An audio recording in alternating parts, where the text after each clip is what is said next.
స్వార్థం లేని పోరాటం చేసిన గొప్ప వ్యక్తి పొట్టి శ్రీరాములు గారు. రాజకీయాలు చేయలే, లేదంటే అధికారం కోసం ఆయన చేయలేదు.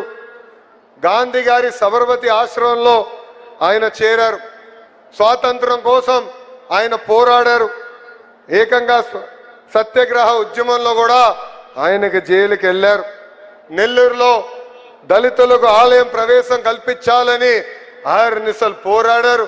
సుమారుగా 5 దీక్షలు కూడా చేసిన గొప్ప వ్యక్తి పొట్టి శ్రీరాములు గారు. ఆంధ్రలో పడుతున్న ఇబ్బందులు ఆయన చూశారు.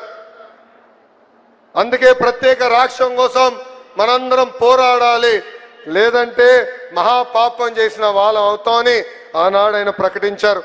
కొందరి స్వార్థం కోసం ఆంధ్ర రాష్ట్రం రాకుండా చేస్తున్నారని ఆయన యుద్ధమే ప్రకటించారు. వస్తే ప్రత్యేక రాష్ట్రం, పోతే నా ప్రాణం అని ప్రకటించి ఆయన దీక్ష ప్రారంభించారు. ఆనాడే చెప్పారు, దీక్షకి ఎవరైనా స్థలం ఇవ్వకపోతే పర్వాలేదు, రోడ్డు పైన కూర్చుని నేను దీక్ష చేస్తా అన్నారు. ఆయన నిత్యం పోరాట యోధుడు. ఆయన్ను కూడా నేను స్ఫూర్తిగా తీసుకుని నా యువగలం పాదయాత్ర చేశా. ఆనాడు రాత్రి బస చేసానికి ఎవరైనా భూమి ఇస్తే ఆనాటి ప్రభుత్వం ఆ భూమి 22A పెడతానని బెదిరించారు. ఆనాడే చెప్పా, నేను రోడ్డు మీద పడుకునే కూడా సిద్ధంగా ఉన్నా, నమ్మకున్న దానికోసం నేను ముందరికి వెళ్తానని చెప్పా. మద్రాసులో బుల్సు సామూర్తి గారి ఇంట్లో 1952 అక్టోబర్ 19న ఆమర నిరాహార దీక్ష ప్రారంభించారు.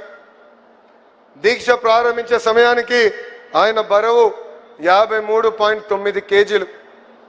58 రోజుల్లో 38 కేజీలకి తగ్గిపోయారు. పొట్టి శ్రీరాములు గారు స్థానంలో ఎవరున్నా దీక్ష విరమించుకునేవారు.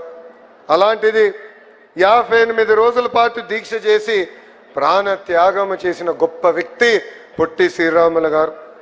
ఆంధ్ర రాష్ట్రం సాధించారు.